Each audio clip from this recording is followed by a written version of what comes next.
भारत माता की, भारत माता की, छत्रपती शिवाजी महाराज की, धर्मवीर छत्रपती संभाजी महाराज की।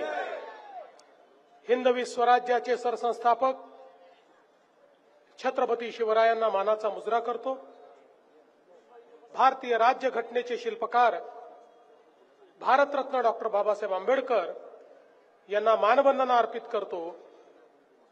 आज या ठिकाणी हिंगोली, वसमत आणि कळमनुरी या तीनही नगरपालिकेच्या निवडणुकीच्या प्रचाराच्या निमित्ताने होत असलेल्या या सभेमध्ये मंचावर उपस्थित असलेले मराठवाड्याचे भूमिपुत्र माजी मुख्यमंत्री खासदार अशोकराव चव्हाणजी, माझ्या सहकारी राज्यमंत्री मेघनाताई बोर्डीकर, आपल्या हिंगोलीचे अत्यंत कार्यक्षम, ज्यांचा मी नेहमी उल्लेख कार्यसम्राट आमदार म्हणून करतो असे तानाजीराव मुटकुळे, माजी आमदार गजानन भाऊ घुगे, रामरावजी वडकुते, माजी नगराध्यक्ष बाबारावजी बांगर, हिंगोली नगरपालिकेच्या आपल्या अध्यक्षपदाच्या उमेदवार श्रीमती नीताताई बाबाराव बांगर, कळमनुरीचे आपल्या उमेदवार श्रीमती वैशालीताई संजय कावडे आणि वसमतचे आपले उमेदवार श्रीमती सुषमा शिवदास बोडेवार, या ठिकाणी मंचावर उपस्थित श्री उमेश नागरे, श्री फुलाजी शिंदे, श्री रवींद्र सोनी, गुरुपादेश्वर महाराज, रमेश बगडिया, कांता गुडेवार, अशोक शर्मा, रजनीश पुरोहित, प्रशांत सोनी, के शिंदे, नारायण खेडकर, सुनील देवडा, पवन उपाध्याय, मिलिंद यंबल, सुनील भुक्तर, दिवाकरराव माने, मंचावरील सर्व मान्यवर आणि उपस्थित सर्व माझ्या माता भगिनी आणि बंधूंनो, आपल्या सर्वांना कल्पना आहे काल 26 नोव्हेंबर होता। 26 नोव्हेंबर म्हणजे संविधान दिवस। 26 नोव्हेंबर 1949 रोजी भारताच्या संविधान सभेने भारतरत्न डॉक्टर बाबासाहेब आंबेडकरांनी जे संविधान लिहिलं, ते स्वीकारलं, ते अंगीकारलं आणि ते भारताला अर्पण केलं आणि 26 जानेवारी 1950 ला संपूर्ण भारतामध्ये ते लागू केलं।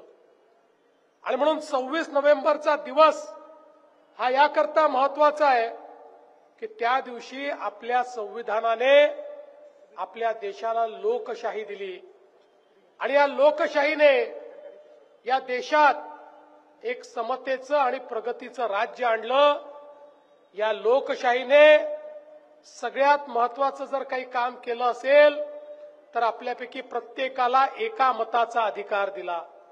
टाटा बिर्ला असो की गरीबातला गरीब असो, प्रत्येकाला एक मत देण्याचा अधिकार या लोकशाहीमध्ये आपल्या संविधानाने दिला आणि आपल्यावर जबाबदारी टाकली।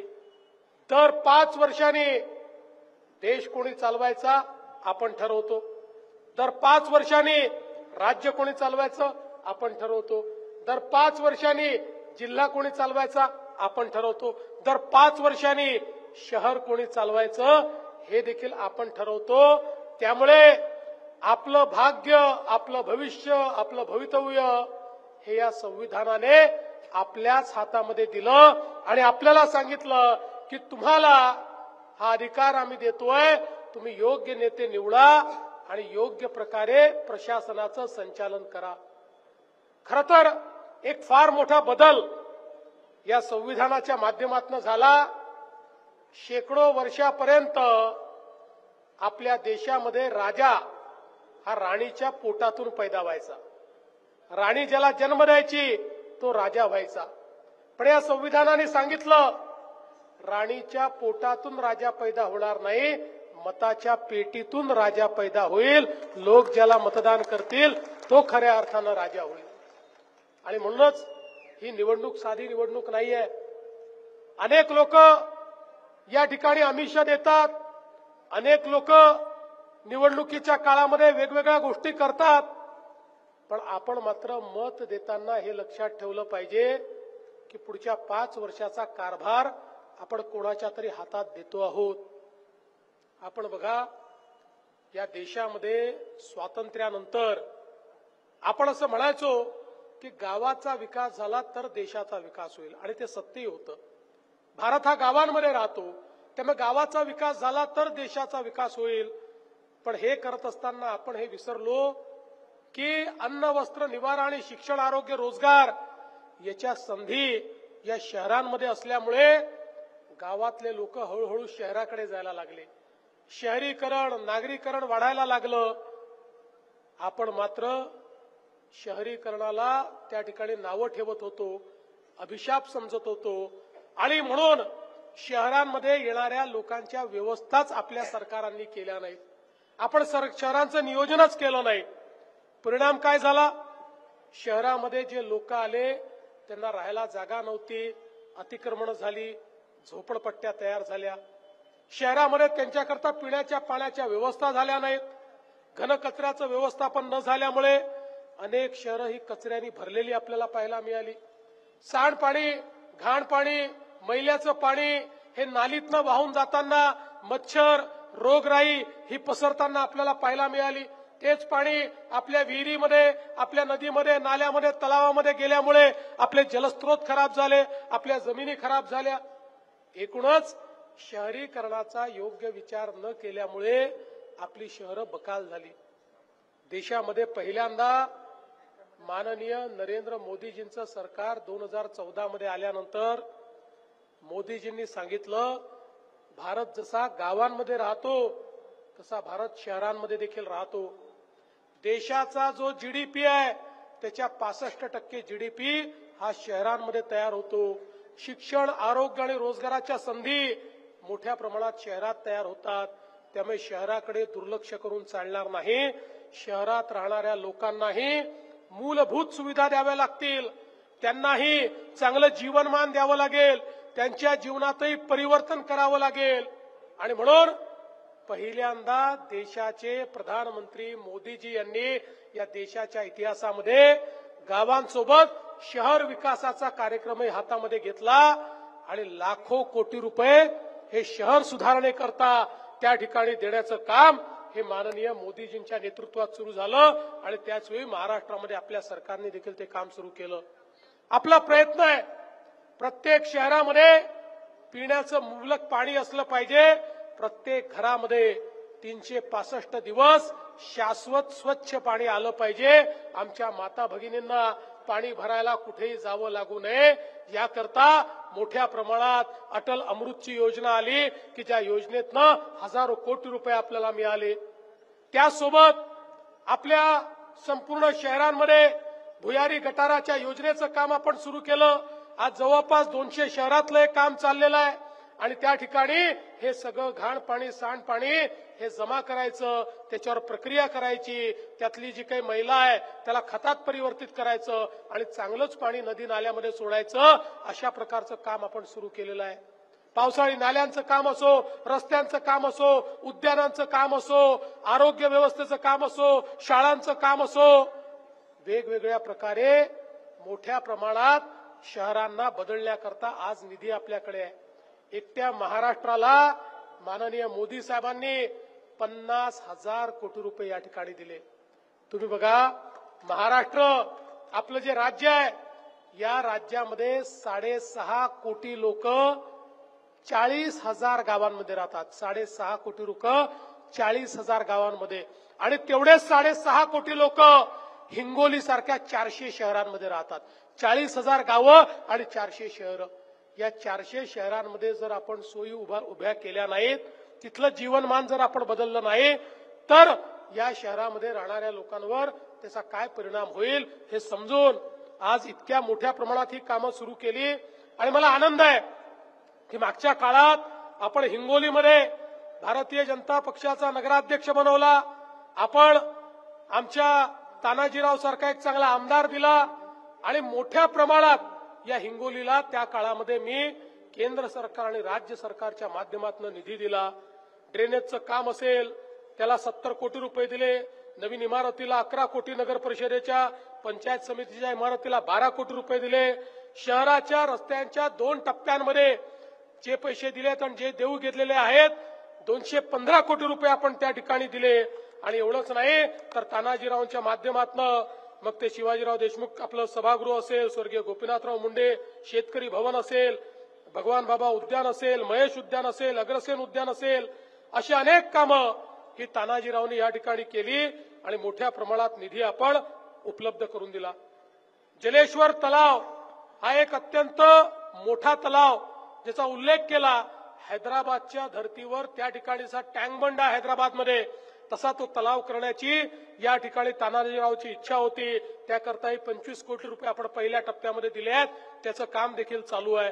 आणि मी हेही आश्वस्त करतो, मला तानाजीरावांनी विनंती केली होती की याचं काम करताना त्या ठिकाणी काही अतिक्रमणं होती ती काढावी लागली. ज्यांची अतिक्रमणं निघालेली आहेत त्यांचं पूर्ण पुनर्वसन केल्याशिवाय आपण राहणार नाही. मला हे सांगितलं पाहिजे की मोदीजींनी आपल्याला सांगितलं शहरामध्ये जो बेघर आहे आणि शहरामध्ये जो अतिक्रमण करून बसलेला आहे, जो झोपडपट्टीमध्ये राहतोय, अशा प्रत्येकाला तुम्ही घर द्या. आणि म्हणून नुकतंच आपल्या सरकारने 2 नवीन शासन निर्णय केले आणि या शासन निर्णयाच्या माध्यमातून अतिक्रमित जमिनीवर बसलेले जे लोक आहेत त्यांचं अतिक्रमणही आपण नियमाकुल करणार आहोत आणि त्यासोबत त्यांना 2.5 लाख रुपये घर बांधण्याकरता देखील आपण प्रधानमंत्री आवास योजनेमध्ये देणार आहोत. जो झोपडीमध्ये आहे त्यालाही 2.5 लाख रुपये हे या ठिकाणी कच्च्या घरातनं पक्क्या घरामध्ये येण्याकरता प्रधानमंत्री आवास योजनेच्या माध्यमातून नगरपालिकेच्या माध्यमातून आपण देण्याचा निर्णय केलेला आहे. आज या ठिकाणी वेगवेगळ्या प्रकारची जी कामं झाली आहेत, मग छत्रपती शिवाजी महाराज पुतळा ते अकोला बायपास जो आहे त्याच्या सुधारणेसाठी 80 कोटी रुपये आपल्याकडे आले आहेत. या ठिकाणी रेल्वे उड्डाण पुलाकरता 44 कोटी रुपये, वाडी पाणी पुरवठा योजना 84 कोटी रुपये त्याचं भूमिपूजन आपण केलं आहे. हिंगोली रेल्वे स्थानकाचा विकास आपण या ठिकाणी केलेला आहे. अनेक कामं मला या ठिकाणी सांगता येतील, पण त्याचसोबत काही कामं अजून आपल्याला करायची आहेत. सातत्याने तानाजीराव त्याचा पाठपुरावा करत असतात. सिद्धेश्वर धरणावरनं नवीन योजना आपल्याला करायची आहे. जी योजना आहे त्याला सौर योजनेमध्ये त्याचं विजेचं बिल आपल्याला परवडत नाही, त्यामुळे संपूर्ण सौर ऊर्जेवर आपल्याला त्याला न्यायचं आहे. तिसऱ्या टप्प्याचे रस्त्यांचे 77 कोटी रुपये, नवीन व्यापारी संकुल आपल्याला उभारायचं आहे. वेगवेगळी ही जी कामं या ठिकाणी आपण संकल्पित केली आहे. मी तुम्हाला आश्वस्त करण्याकरता आलो आहे की आपण या निवडणुकीमध्ये नगरपालिकेमध्ये नीताताई बाबाराव बांगर यांना निवडून आणल्यानंतर ही सगळी कामं करून देण्याचं वचन मी तुम्हाला या ठिकाणी देतोय. मी हे वचन देण्याकरता या ठिकाणी आलो आहे. बंधू भगिनींनो, आपण बघा, आमचा कारभार आपण आजपर्यंत बघितलेला आहे. आम्ही जे बोलतो ते करतो. आम्ही केवळ भाषण देऊन जाणारे लोक नाही आहोत. आपल्याला माहिती आहे मागच्या काळामध्ये 1 वर्षापूर्वी आपल्या सगळ्यांच्या आशीर्वादाने न भूतो असा दणदणीत विजय विधानसभेमध्ये आपल्याला प्राप्त झाला. विधानसभेचा विजय प्राप्त झाल्याबरोबर त्या ठिकाणी अनेकांनी बोलणं सुरू केलं, अरे भाजपच्या आणि महायुतीच्या एवढ्या जागा आल्या, आता हे काय करणार? तर म्हणाले आता हे लाडक्या बहिणीची योजना बंद करणार.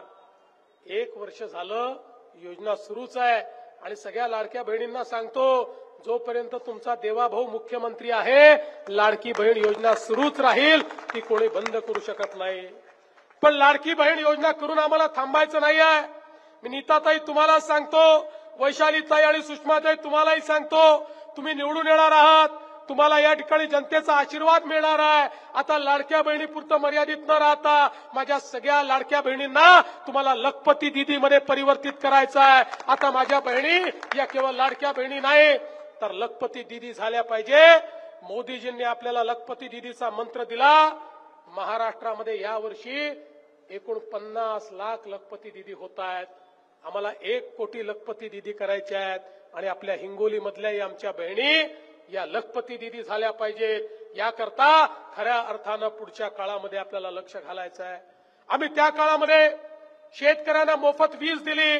लोक म्हणाले इलेक्शन पर्यंत देतील, नंतर देणार नाही. आम्ही मोफत वीज दिली आहे. 5 वर्ष पूर्ण मोफत वीज देणार आहोत आणि आमचं सोलरचं काम पूर्ण झाल्यानंतर 24 तास तुम्हाला ती वीज मिळणार आहे. दिवसा 12 तासाची वीज देखील शेतकऱ्यांना आम्ही देणार आहोत.